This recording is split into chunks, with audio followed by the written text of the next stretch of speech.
Pokemon games aren't quite over just because you beat the champion. They almost always have something to do post-game to keep the journey going. But not all of these post-games are amazing. Although some are looked back on favorably, some are hated, or even forgotten because of how bad they were. So which games had the worst post-game? How does the new post-game in Legends ZA fare?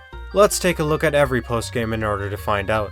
Although I'll be rating each game's post-game content independently, I'll also partially consider when the game's released, to help contextualize how good or bad the post-game is, such as if they just came off a good post-game and fumbled, or if they were just starting to get the hang of things. Speaking of, yeah, there's no post-game here, let's move on. Nah, I'm kidding. Sorta. There isn't content specifically designated to be post-game per se. Well, there are a couple of things you can only do after beating the game. The Elite Four rematch, catching Mewtwo, and completing the Pokédex. Though considering the era and how the internet wasn't prevalent back then, even these small things were held in pretty high regard. Obviously, being the first Pokemon game, it's bound to be a contender for one of, if not the worst. To start off, the Elite Four rematches were quite literally the exact same fights you fought the first time around, with no changes to their Pokemon moves or even levels, which just made it a stale cash farm at best, unless you were trying out different Pokemon in teams. Now on to the more interesting part of the post-game, Mewtwo. Mewtwo was seen and revered as the ultimate Pokemon, truly befitting the title of Legendary, not shown on the box art, only vaguely mentioned in Cinnabar Mansion, and then hyped up by the first Pokemon movie a year after the game's initial release in North America. Finding and catching this Pokemon just felt intense. Some people argue that having legendaries actually bond with you and having built a connection with them from the start makes them better. But there is also undeniable hype behind a secret rumored Pokemon that you just happen to stumble upon. But today everyone obviously knows about Mewtwo, so it is kind of undermined now. Anyway, lastly, there's also completing the Pokédex, which I shouldn't even include, but hey, it's Gen 1, and gotta catch them all, am I right? But still, that also requires trading between different versions in order to complete, so it's kind of annoying and straight up impossible for some people. I mean, whose parents would buy their kids basically another copy of the same game? Also, not post-game exclusive, but since it is content that you could do post-game, I'll mention the Game Corner. Hey, it's not the best content, but it is side content. Gamble to your heart's content. Overall, pretty weak start, but that's to be expected for being the first set of Pokemon games. Let's see how the others fare before reserving final judgment. Generation 2 took note of all these flaws and absolutely redefined the perception of postgame within Pokemon. After beating the champion in Gold, Silver, and Crystal, you got to re-experience Kanto, an entire additional region within a single Pokemon game. Despite being toned down a fair bit due to storage constraints, it was and still is a top-tier post-game concept, becoming something people want returning in Pokemon games even to this day. Though there are some rumors that Johto itself was cut shorter to account for Kanto being a part of the entire package, but I'll leave the judgment on that up to you. On top of most of Kanto, you had your first super boss battle within Pokemon, the incredibly hard Red fight. With the terrible level curve and the wild Pokemon levels in this game, getting your Pokemon to match his levels was a challenge in and of itself. There was also the introduction of roaming Pokemon, which although was in post-game exclusive, was quite the hassle to encounter them. So I'm assuming most players just put it off until they actually beat the game. In Gold and Silver, you set Raikou, Entei, and Suicune off in the wild, and they start roaming around and spawn in random routes, on top of fleeing as soon as you encounter them. Yeah, it was not fun doing this blind. Crystal, however, put a spotlight on Suicune and streamlined the process by making it a static encounter. All you had to do was its little mini-quest. You can also find it chilling in a couple of locations, but you don't need to find all those locations to catch Suicune. In fact, you don't even need to engage with half of the mini-quest at all. All you need is the clear bell from the radio tower by doing the main quest to enter Tin Tower, where you beat a pretty weak trio, each using a Noctowl and an Evolution, who are supposed to be guarding Suicune. That just left Raikou and Entei as roamers, but I don't think people complained. At least they gave you one for free. This isn't post-game exclusive, but it was something you could do post-game as well. The Bug Catching Contest. You caught a bug Pokemon and had it judged against the bug Pokemon other trainers caught. As for the Elite Four rematches, you still fought their exact same teams you fought the first time around, so it was stale in this generation as well. And at last, you could find and catch Ho-Oh and Lugia both, regardless of the version you were playing. So despite there being version exclusive Pokemon, the box art legendaries were not. Only their signature moves were, which means you could get the other legendary post-game. But that of course did not last, and Pokemon changed their design philosophy for good starting from Gen 3. But that's a topic for another day. Lugia was at Whirl Islands and Ho-Oh was at Tin Tower. Crystal did get a bit shafted in this department though, requiring the roaming trio in order to gain access to Ho-Oh. but I guess the GS Ball Celebi postgame makes up for it. Yep, if you didn't know, Crystal has another little postgame extra with Celebi if you had the GS Ball, which only Japanese players could get without cheating initially. But with the Virtual Console versions that released in 2018, Game Freak made it an in-game event that all players could access, adding to the postgame of Crystal years after its initial release. All you had to do was become the champion, go to the Goldenrod Pokemon Center, and do the regular GS Ball quest, which was just giving it to Kurt and returning a day later, activating the Celebi Shrine. Again, not the most riveting postgame, and it definitely wasn't a factor back in its initial release, but it is a neat little extra. Crystal also had the first recurring endless battling postgame content in the form of the Battle Tower, though you could also do this before becoming the champion, with the restriction of you only being able to use Pokemon level 50 and under. You were allowed to use some of the strong legendaries, but only if you were challenging level 70 or higher.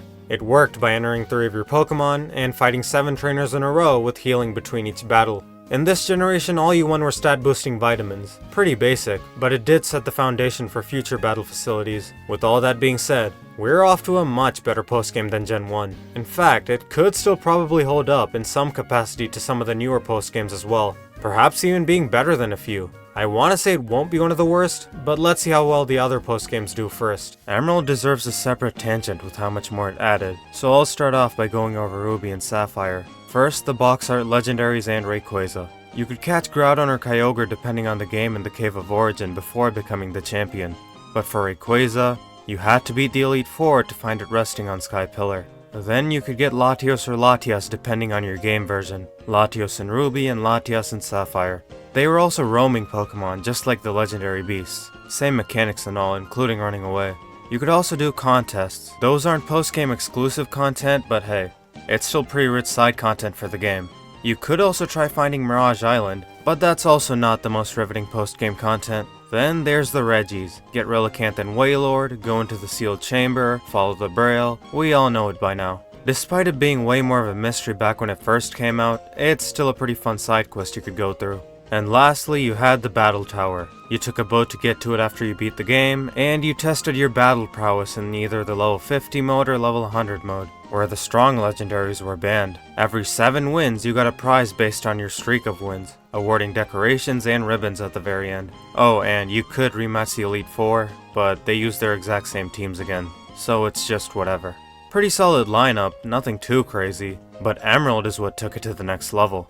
Coming right off the Battle Tower, as we all know, it was refurbished into the Battle Frontier, making the Battle Tower just one of the many facilities available. So saying it was just expanded upon is putting it lightly. Basically, it had 7 facilities, each giving you battle points for winning. You used those battle points to buy TMs and various other battle items. The Battle Factory focused on using rental Pokemon in either singles or doubles, and you could switch out one of your rental Pokemon with any of the Pokemon you just fought after every battle, or even all your rental Pokemon at the end of a run. There's also a funny bug that boosts enemy IVs if you have a Battle Tower streak of all things. Anyway, the Battle Arena had you face 3 one-on-one duels, 3 turns each without being able to switch. You either had to get the knockout or win by points if both Pokemon were alive, with the points being categorized into different categories. The Battle Dome was a tournament-style facility where you chose 3 Pokemon up front, and 2 of those 3 later to bring into battle, which you chose based on the info you were given about your opponent. And the bracket is determined through a unique ranking system based on your Pokemon's base stats and type variety. The Battle Pike, known for being an RNG nightmare, was a 7-room dungeon you picked 3 Pokemon to clear with. After entering, you had no access to healing outside specific healing rooms. You also couldn't switch held items or even your Pokemon order.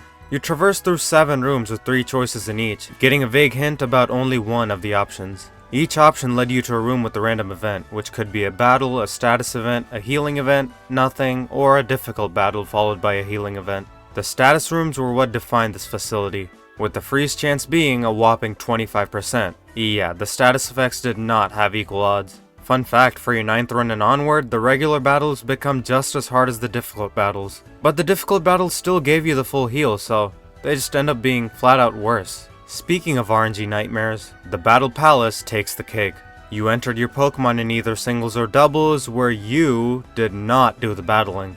The Pokemon fought themselves by picking moves based on their nature, each nature having a % chance to pick an attack, defense, or support move. You can see how this would get out of hand, even with the most meticulous planning. The battle tower was just like most of the other typical tower facilities, just straightforward battling with 3 Pokemon for singles or 4 Pokemon for doubles. Lastly, the battle pyramid.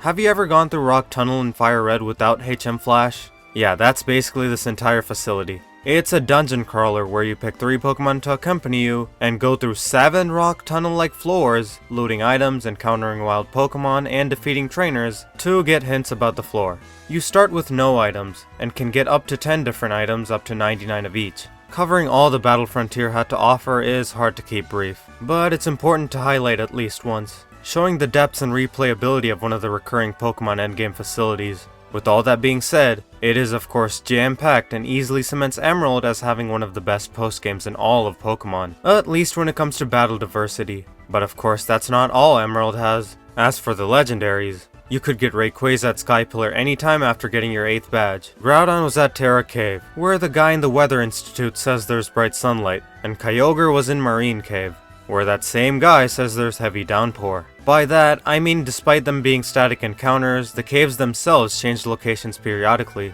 making it an actual hunt rather than a fixed encounter, which is pretty cool. As for Latios and Latias, you could only get one, but at least it was your choice. When you beat the game and your mom calls you to your TV, the color you pick determines the Lati you got. The Regis in Mirage Island were pretty much the same though. The only downside, however, are the Elite Four rematches. Just like Ruby and Sapphire, you just fought the same teams with no changes whatsoever.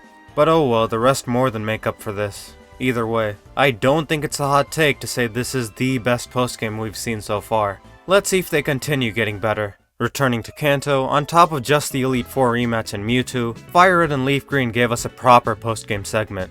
But instead of being able to revisit Johto like most fans were expecting, they gave us the Sevi Islands. A bunch of islands probably inspired by the Orange Islands in the anime, but not quite the same. This was a somewhat controversial release, with some fans disappointed for reasons like it not being Johto, it not being the actual Orange Islands, or it not having any challenges or trials like gym leaders to conquer. And some just found it boring or enjoyed it for what it was. So what did it have to offer? 7 islands, or 9 with event items, with a total population of 212 people throughout all islands. You could actually get a taste of the Sevi Islands right after you beat Blaine, but you were limited to the first 3 islands. You got access to the rest after unlocking the National Dex and getting the Ruby, one of the 2 gems you needed to unlock trading with the other Gen 3 games. At one island, you could visit some hot springs, catch Moltres, and treasure hunt for big pearls and Stardust at Treasure Beach. At 2 Island, there isn't exactly post-game content, unless you want to count the lady that teaches your starter its pseudo-signature move.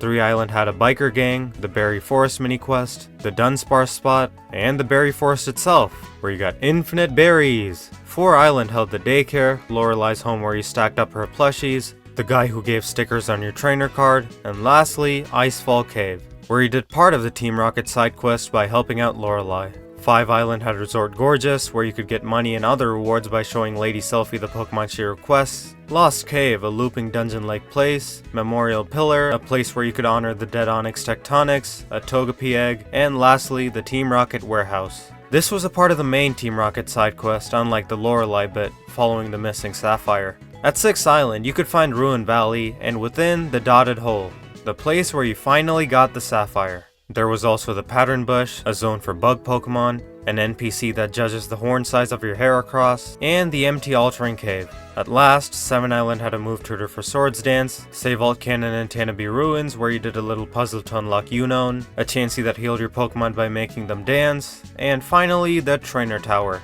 Yep, this game had a Battle Tower equivalent, and it was in the Sevi Islands for all the Sevi Island haters that probably never got to it. Unlike the Battle Tower, this one is more so made for the speedrunners. You're supposed to clear all the floors as fast as possible and you do not get healed between battles without the use of items or going to the PC or Poké Center, both of which just waste time. The rewards are one-time items that you did not get again from restarting the challenge, so the replayability of it is kind of iffy. Oh, and the levels all scale to your highest level Pokemon, so it would be a nightmare if you're a trainer like me. And that about covers what all the islands have to offer. Even if you weren't a fan of the Sevi Islands, there were still plenty of other things to do, like the Elite Four rematches, which were actually fixed this time around, so you did fight upgraded versions of their previous teams, which you could also do 200 times to max out Lorelai's plushies that stack up once every 25 Hall of Fame entries. And there's also still the game corner for gambling. Even if you didn't like the Sevi Islands, you couldn't deny it had a fair bit of content to it. Sure, it's not Emerald, but overall it's solid and not as barren as people might think. For Gen 4, Platinum also had quite a different endgame, so I'll start with Diamond and Pearl first. The main postgame was the Battle Zone, containing the Fight Area, Survival Area, and Resort Area. The Fight Area only had the Battle Tower as a battle facility. The Survival Area was just to get to Stark Mountain, and the Resort Area was where you had your own villa base. Stark Mountain had a mini quest with Buck, where you traveled with him and he yoinks the Magma Stone. Then he goes back and returns it after you find his grandpa mad at him. Then you could catch Heatran as a static legendary inside Stark Mountain. Also, not exactly post-game exclusive, but you had an expansive underground feature where you could also play an excavation minigame to get some cool items such as fossils and even the odd keystone, and find some spheres. These spheres were the currency used to buy stuff and decorate your secret underground base. Solid side content. Speaking of side content, there's also super contests. Pokemon contests, but better. Not post-game exclusive again, but it was rich side content. The Battle Tower, like other towers, was a typical Battle Streak facility. You still fought Frontier Brain Palmer at the end, but for no symbol, as there was no Frontier. That aside, you could also do the Old Chateau side quest to get the only Rotom in the game. You could also enter Turnback Cave to get Giratina, and get Regigigas at Snowpoint Temple if you had the National Pokedex, and one of the Hoenn games to transfer the Regis from. There was also a secret route 224 leading to Seabrick Path, which took you to Flower Paradise where you could catch Shaman,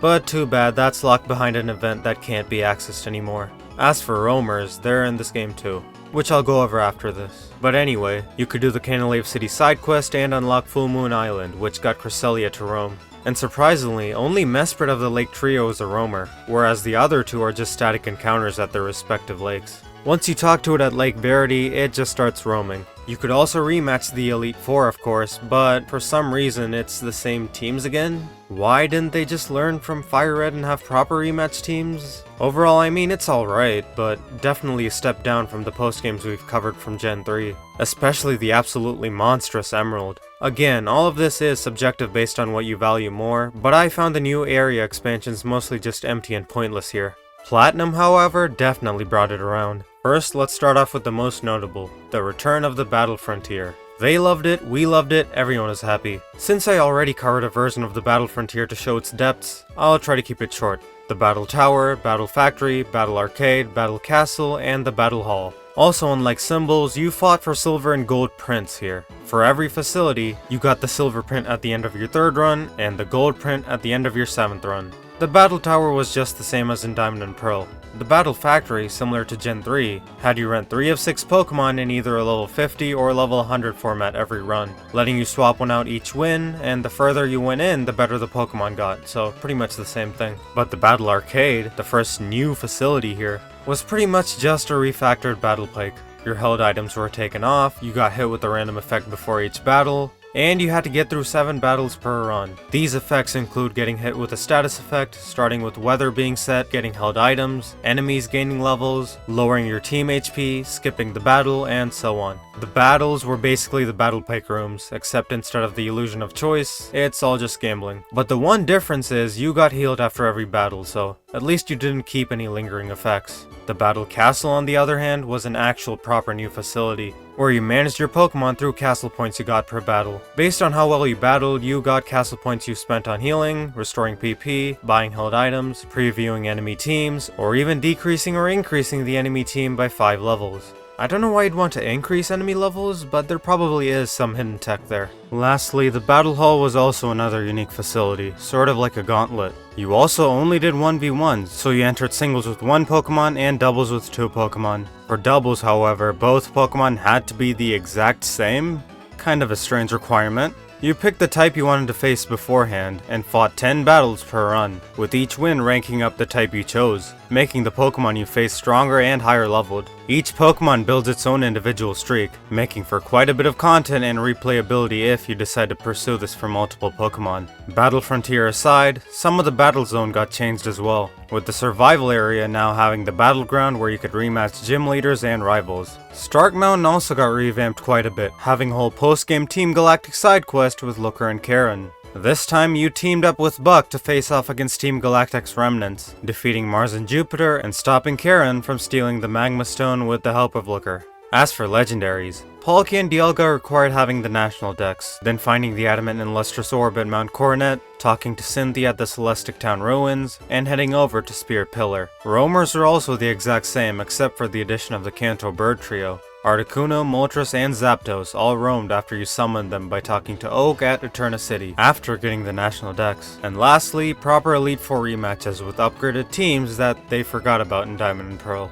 Now I'd say that definitely saved Diamond and Pearl's postgame, going from mid to excellent. Now is it on par with Emerald? I'd say so. HeartGold and SoulSilver, remakes of the games with an already great postgame track record, so it can only get better, right? Let's start off with what we already had and what got overhauled, if at all. So Kanto, Roamers, the Elite Four, and so on. Kanto got back a mini Viridian Forest, Cerulean Cave, and the Seafoam Islands. Still no Safari Zone though, but I'll come back to this later. The roaming beasts are pretty much the same as in Gold and Silver, except now the IVs are predetermined when you meet them at Burning Tower, and only change every time you challenge the champion. The Elite Four also had proper rematch teams this time around as expected. Tin Tower is called Bell Tower now, and Red had an overhauled team, being even more of a challenge this time around. If I didn't mention something, it's probably the same as in Gen 2. As for what we don't have, just like the old Gen 2 games, there is no GS Ball without an event, so Celebi basically doesn't exist. The Battle Tower from Crystal is also now gone, replaced entirely by the Battle Frontier,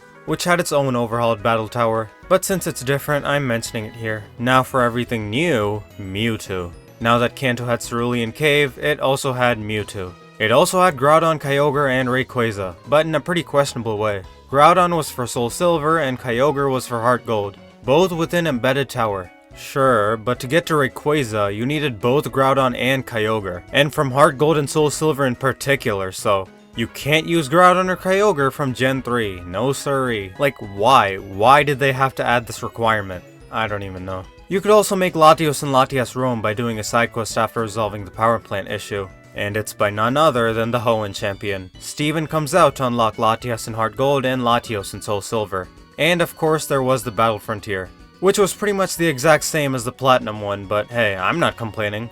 In fact, they should have honestly just copy-pasted it throughout all the Pokemon games instead of removing it. Remember when I said I'll come back to the Safari Zone? Well, Johto got its own variant.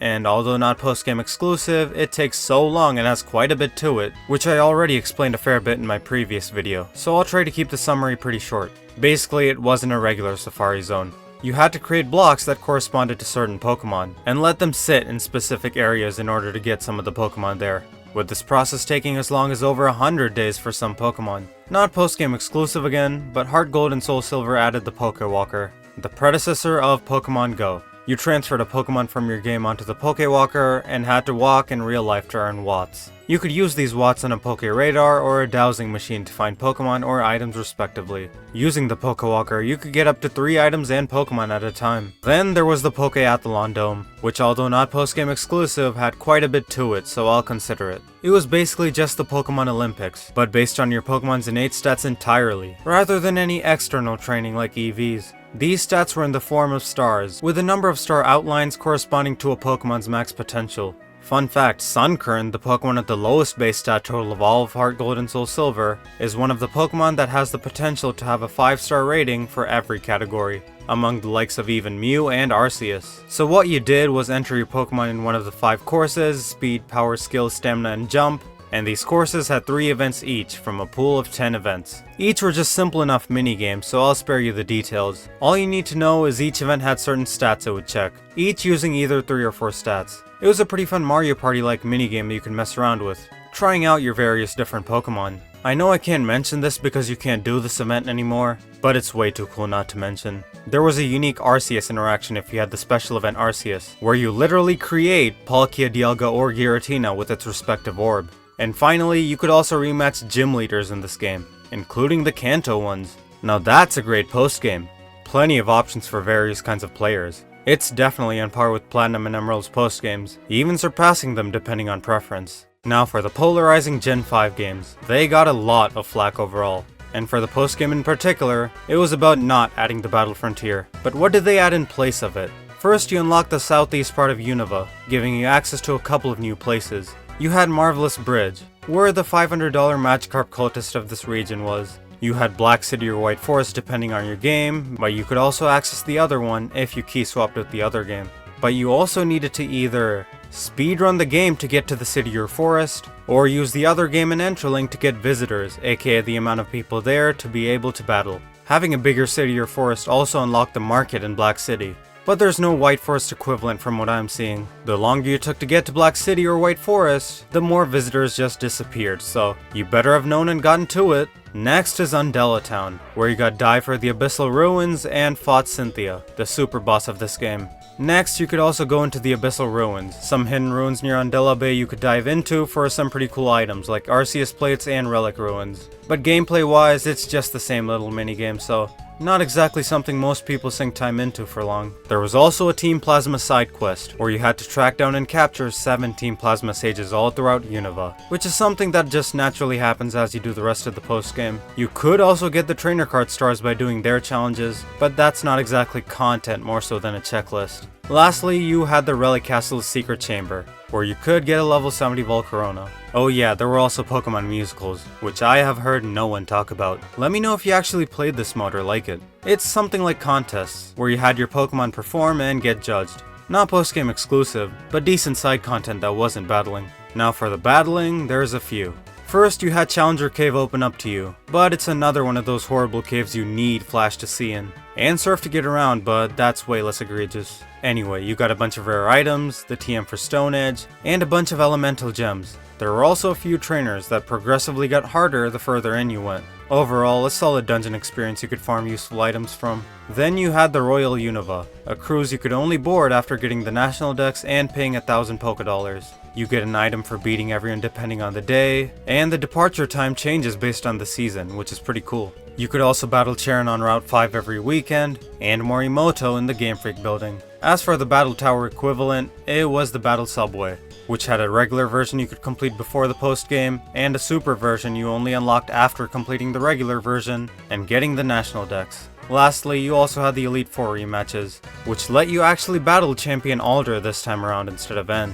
As for the legendaries, you got the box arts during the main story, Reshiram on black and Zekrom on white, or you could find them again at Dragon Spiral Tower if you didn't catch them in the main story. There were also the Swords of Justice except for Keldeo. First you encountered Cabalion in Mistalton Cave's Guidance Chamber. Then you could get Terrakion at Victory Road's Trial Chamber, and Virizion in Pinwheel Forest's Rumination Field. Tornadus and Thundurus just roamed Unova after beating the Elite Four, being version exclusives. And to get Landorus, you had to visit the Abundant Shrine with both Thundurus and Tornadus from both games. Lastly, Kyurem was also available at the Giant Chasm up north. The events like Victini and Meloetta were also cool, but they're inaccessible now. With all that being said, there's definitely a lot to do and the content is pretty diverse. But I think there were too many different small little battle events, like one-off battles, rather than a single definitive one more than just the Battle Subway. You know, kind of like the Battle Frontier, but maybe that's just the battle fan in me speaking. This game still has a variety of content that caters to a lot of different fans, so still really good. Could even be on par with the best if the content was for you, but for me personally, I'd put it a tier below the upper echelon. Now for Black and White 2. Surely these games got better, right? You still had the same Swords of Justice, Battle Subway, Cynthia Superboss, Royal Unova, but this time around you didn't need the National Dex, and Abyssal Ruins. Oh, and Pokemon musicals. But as for what changed, Kyurem was now a part of the main story, so you had to get Reshiram or Zekrom depending on your version by beating N at his castle and getting the Lightstone. So you used the Lightstone at Dragon Spiral Tower, went back to the Giant Chasm with the Lightstone, and finally were able to catch Kyurem. The Elite Four rematch also had you face off different teams and the new champion Iris instead of Alder. The Morimoto fight also had a pre-Elite Four version, using a much weaker team until you become the champion. The Nature Trio was supposed to be obtainable in their Therian forms alone from transferring from the Dream Radar, but that's discontinued now, so they're kind of dead. Black City and White Forest also got revamped to not be a visitor mess anymore, being full-fledged zones without any visitor count features. Black City now had the Black Tower, and the White Forest had the White Tree Hollow. Despite appearances, they both functioned the same. Kind of like the Battle Tower, but it was more like a dungeon crawler where you cleared floors and advanced to higher floors. At the end, you got a shiny Dratini in White 2 or a shiny Gible in Black 2. Challenger Cave also caved in and got scrapped. Since Sharon isn't your rival anymore, he's also no longer at Route 5 every weekend. Lost Thorn Forest also doesn't have the Zoroark event anymore, you just got En's Zoroa for free instead. And obviously there's no Team Plasma Sage Hunt since this game is a sequel of that plotline. As for everything new, you had PokeStar Studios, another battle alternative where you made movies with Pokemon. It's also not post-game exclusive, but again, it's another piece of content, so I'll include it. Basically, you film movies with your Pokemon by engaging in cinematic battle scenes and following the script for the movie to get good endings or going astray for bad or strange endings.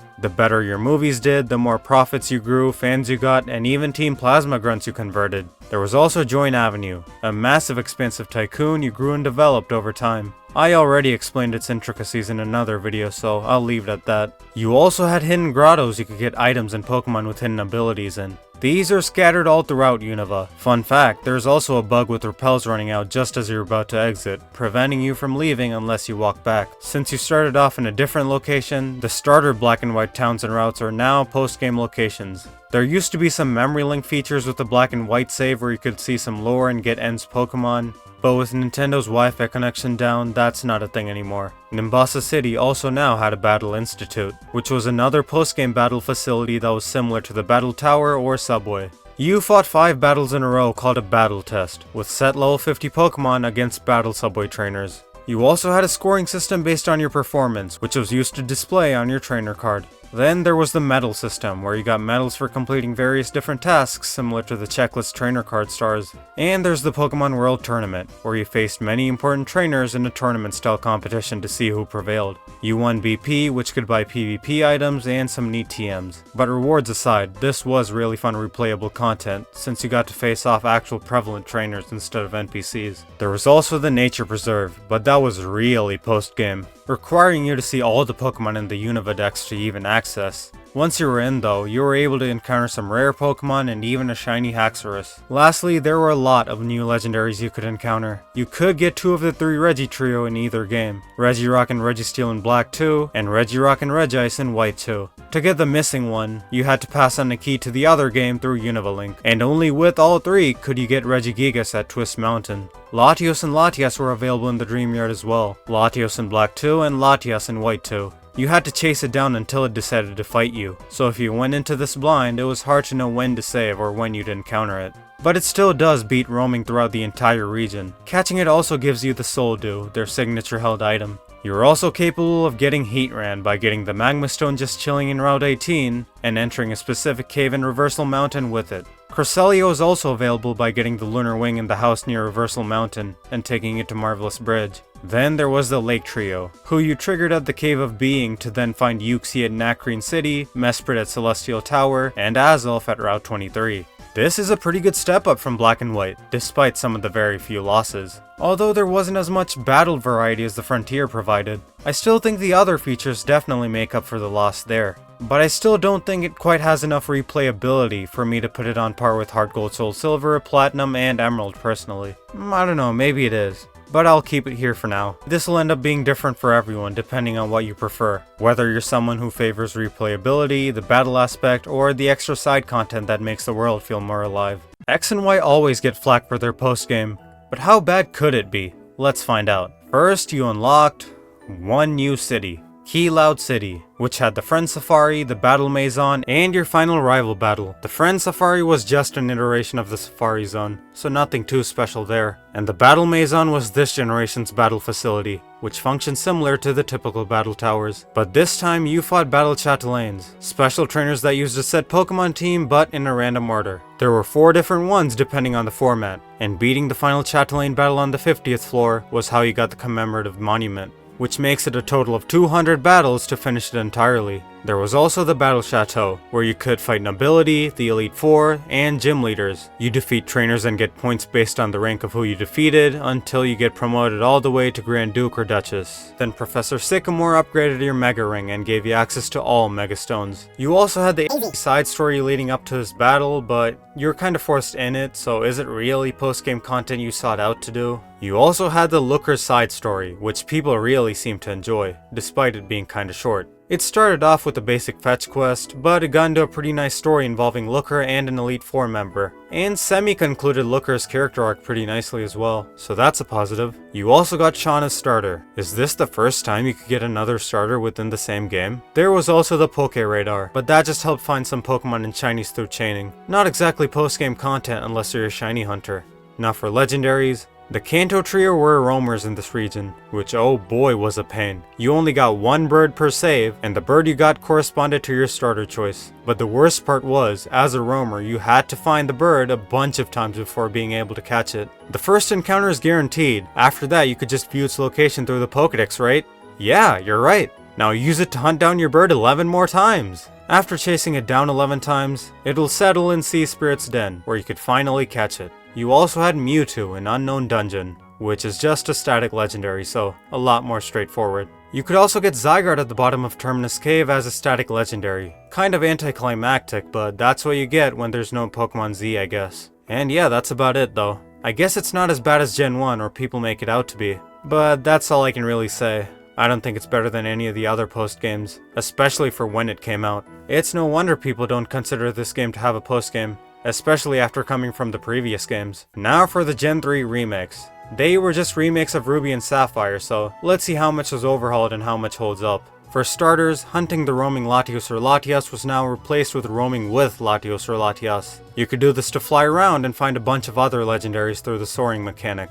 Mirage Island was also now replaced with a bunch of islands and locations called Mirage Spots. You found them casually enough when soaring. These spots had a few rare Pokemon and items. Contests also had a little addition to them with Lysia and her story, but fundamentally not too drastic of a change. The Battle Tower now became the Battle Maison. Pretty much the same as in X and Y, so nothing to explain here. Secret bases were also renovated, especially with the integration of Nintendo Online with these games. You could have shared your builds with friends and visited other builds as well, but that's a thing of the past now. And lastly, the Elite Four had proper rematch teams this time around, of course. As for everything new, you had the Delta episode, a massive post-game side quest involving Deoxys and the spaceship to get to it, as theorized a lot in the original Gen 3 games. You caught Rayquaza, fought and caught Deoxys, it was great. As mentioned earlier, there's also the soaring mechanic, where you flew above Hoenn with Latios or Latias depending on the version, to find legendaries in random portals, which I'll go over later. Then you had the Battle Resort, a huge island with the battle facilities of this region,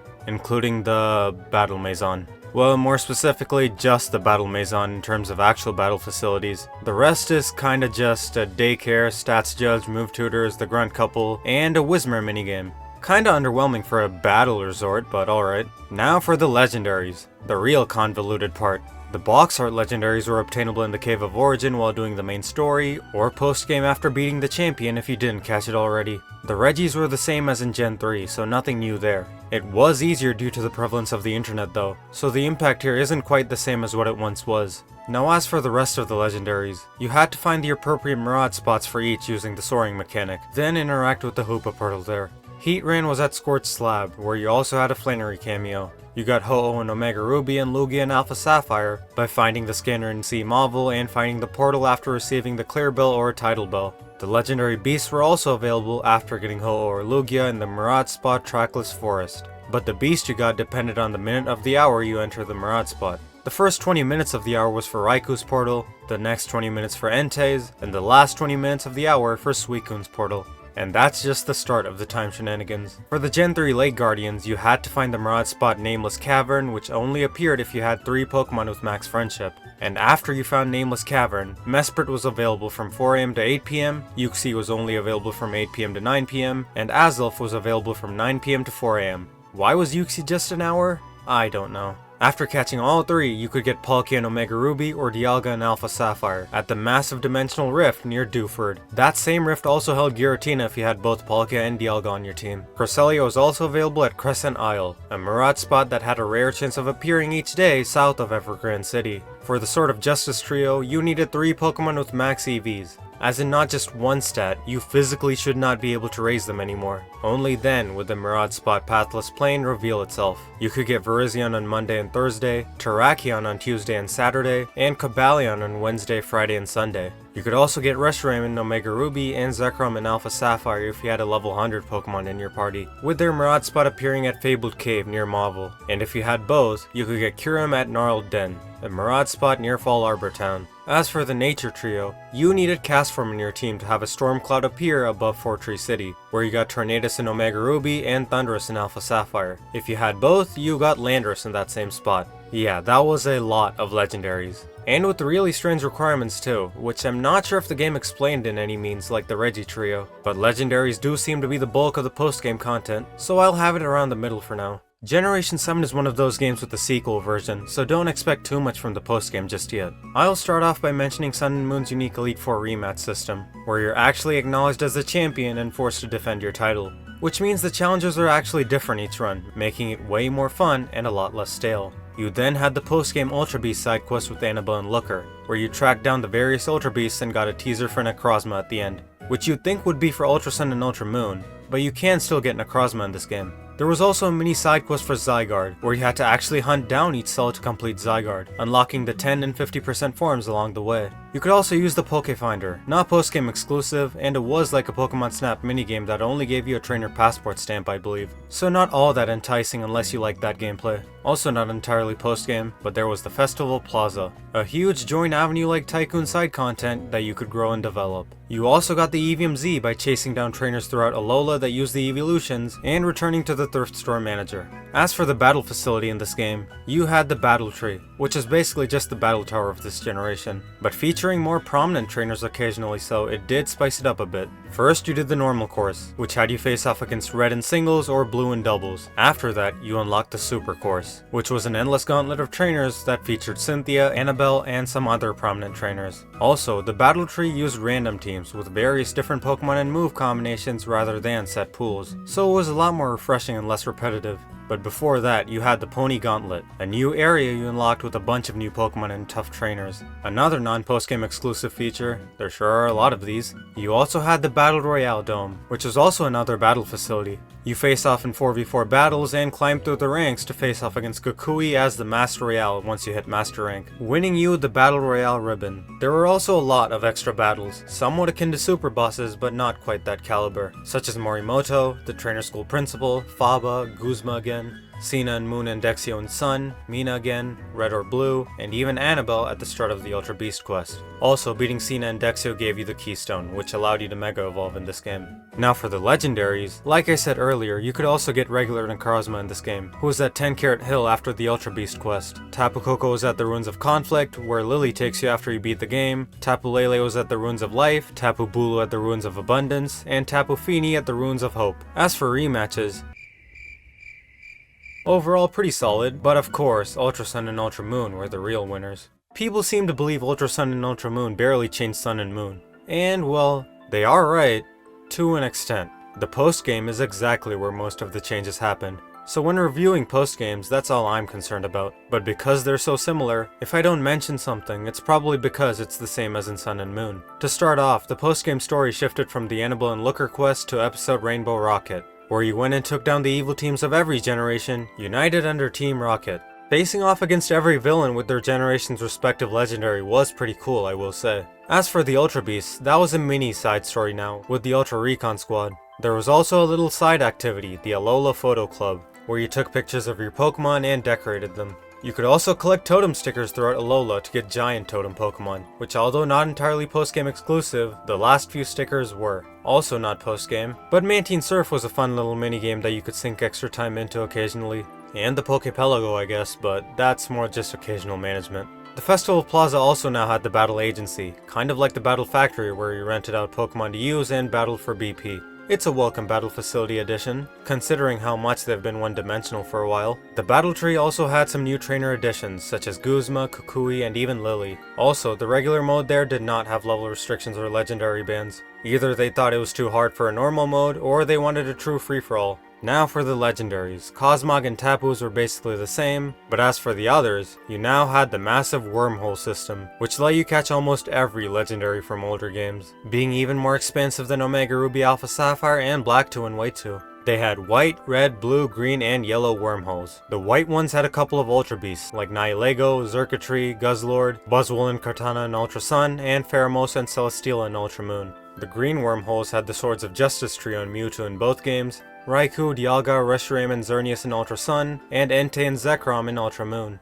Blue wormholes had the Lake Guardian trio, Kyurem if you had Reshiram and Zekrom, and Suicune if you had Raikou and Entei in both games, Latios in Ultra Sun, and Kyogre, Lugia, and Latias in Ultra Moon. Yellow wormholes had the Reggie trio, and Giratina if you had both Dialga and Palkia in both games, Groudon and Heatran in Ultra Sun, and Palkia and Regigigas in Ultra Moon. Red wormholes had the Kanto Birds, Cresselia, Rayquaza if you had Groudon and Kyogre, and Landorus if you had Tornadus and Thundurus in both games, Ho-Oh and Tornadus in Ultra Sun, and Thundurus and Yveltal in Ultra Moon. These portals also had a high chance of giving you shiny Pokemon, so if you weren't a shiny hunter but wanted shiny Pokemon, this is your time, because you will inevitably get some while hunting for legendaries. The legendaries themselves can also be shiny, so you can soft reset for them as well. Now, was it the most creative thing ever for legendary placements? Ultra Beasts aside, no, but it was still pretty fun to hunt. You could also still get Necrozma, who could now turn into Duskmane, Dawn Wings, and even Ultra Necrozma with its signature move. And Zygarde isn't such a fast quest anymore either, with you just catching a 50% version and being given a 10% version in 40 cells after beating Dexuracina, being able to now combine those into the complete form. On top of the champion bout, you could also rematch trial captains as well as kahunas, so there was a lot more variety there. On top of Sun and Moon's post-game, they added more battle facilities and other side content. Can't knock that, and that's on top of the massive list of legendaries you could get. I'd say it reaches the tiers of the best, honestly. Pretty good indeed. Now for an actual bad post-game, we have Let's Go Pikachu and Eevee. There really isn't much to do in this game after you beat it. Just one main post-game event for the most part, which was the Master Trainers Challenge. You had to defeat a Pokemon trainer for each Pokemon species using the same species, having a species-on-species duel to determine who's the best trainer of that species. Or sometimes you just had to show a Pokemon of that species with enough combat power. You could also use Alolan variants and Megas for this challenge, so you had a couple of ways of gaining an advantage. That aside, this basically is a Pokédex Plus challenge, since you had to get 153 of the required Pokemon, which not a lot of people are willing to do. Other than that, it was just rematching the Elite Four and Gym Leaders, catching Mewtwo and the Birds, getting Miltank with Pokemon Go, and battling Super Boss Green. Just the standard stuff, nothing special.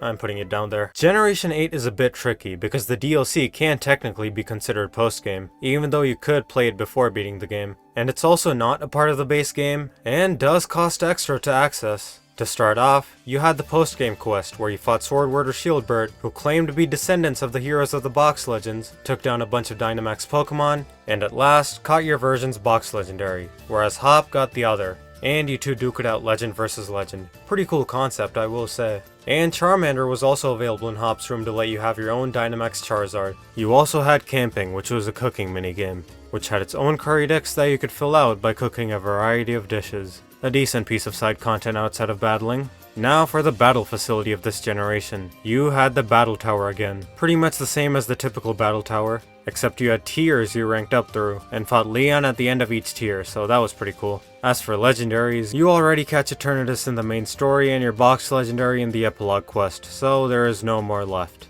I guess there's Type Null, but I don't know if it's really a legendary or not. I'm seeing a lot of conflicting opinions on this. But yeah, that's about it. Only 3 legendaries for the base game.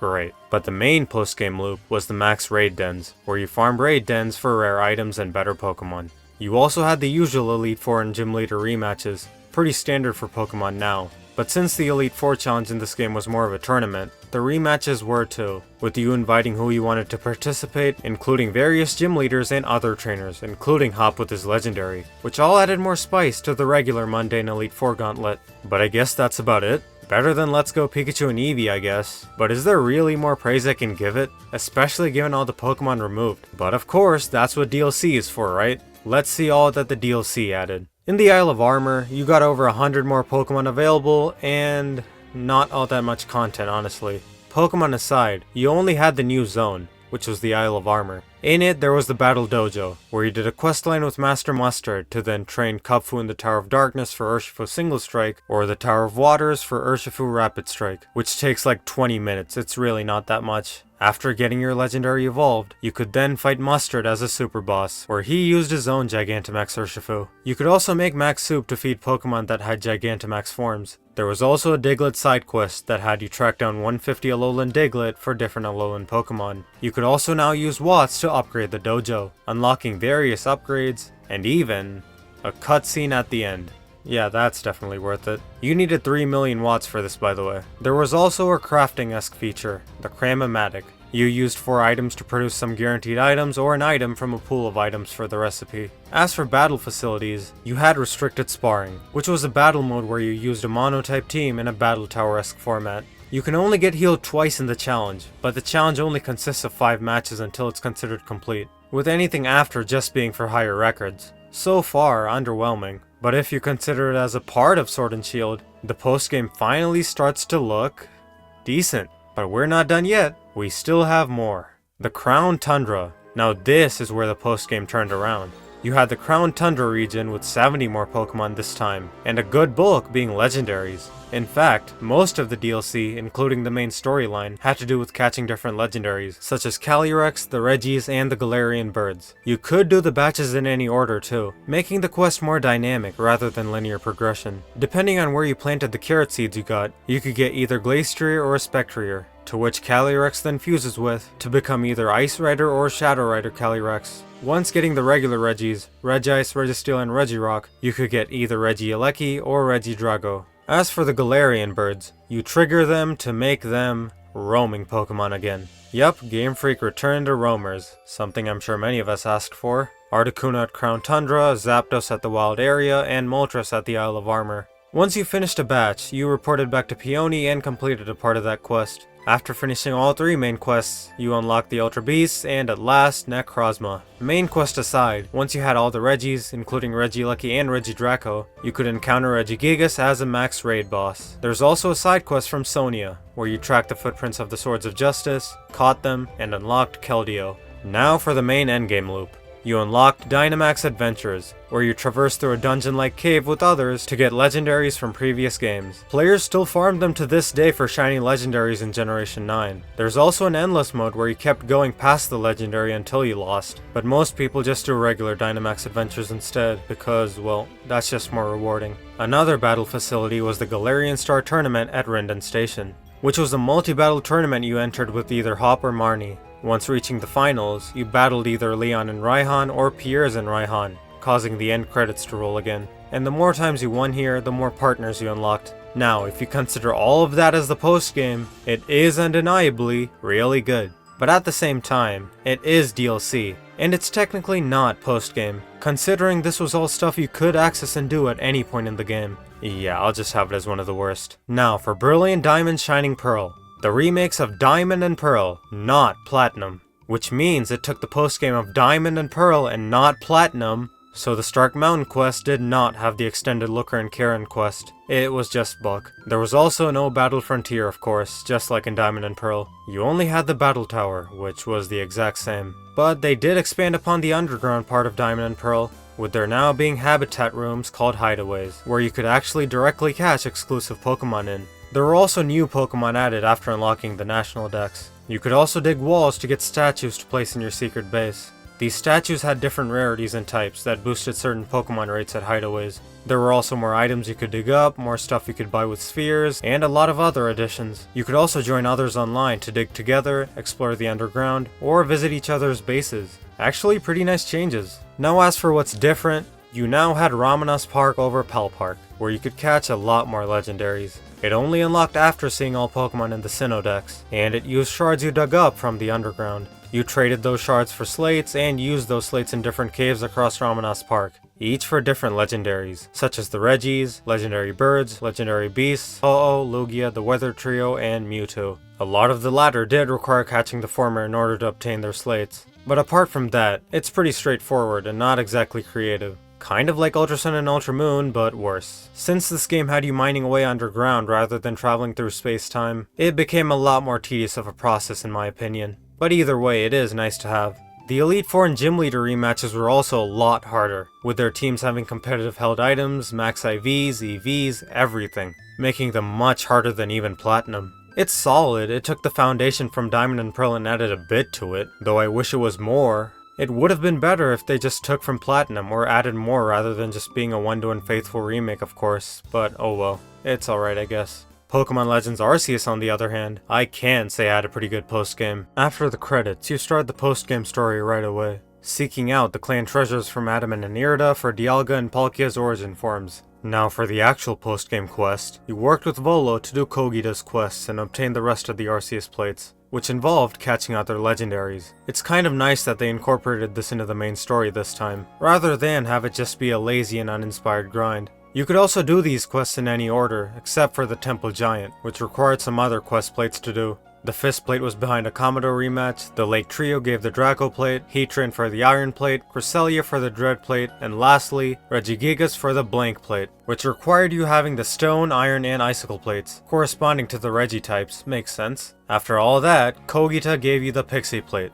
and you had your final showdown against Volo. Really cool postgame story, granting you the Spooky Plate after you won. Now that you had all plates, they transformed into the Azure Flute. Then you continued on with more quests, catching Giratina, the Nature Trio, wait there's another? The Nature Quartet? Which gave you the Reveal Glass to change their forms. Then the Professor gives you the last 2 starters for free, and continues the final quest after you completed the Pokédex. You then went back to the Temple of Sinnoh and entered the stairway to the final Arceus boss battle. After you beat him, you get Arceus and the Legend Plate, finally completing the really long postgame story.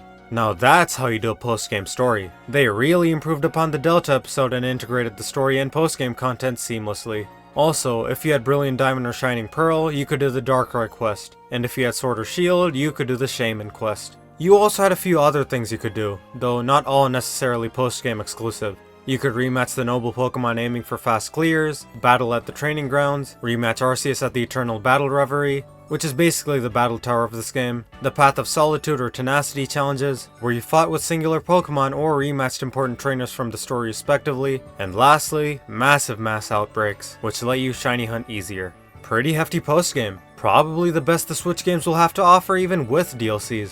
For its creativity and uniqueness, it might have to be in the upper echelon honestly. For Generation 9, to start off, you actually had to rematch the gym leaders in order to progress with the postgame. You then unlocked the Ace Tournament, where you fought 4 random opponents that could even be Champion Gita. It didn't have any real reward, but it was a nice tournament facility if you wanted to battle. As for legendaries, you could get a second copy of your box legend at the bottom of Area 0. You also had the Treasures of Ruin, where you had to get 8 colored stakes that corresponded to each legendary in order to encounter them. Ryfort marked the regions on your map and you had to hunt down 8 of those stakes. Area 0 also unlocked Paradox Pokemon in them, incentivizing you to revisit them in order to get those variants. And as for the intended endgame loop, Terra Raids.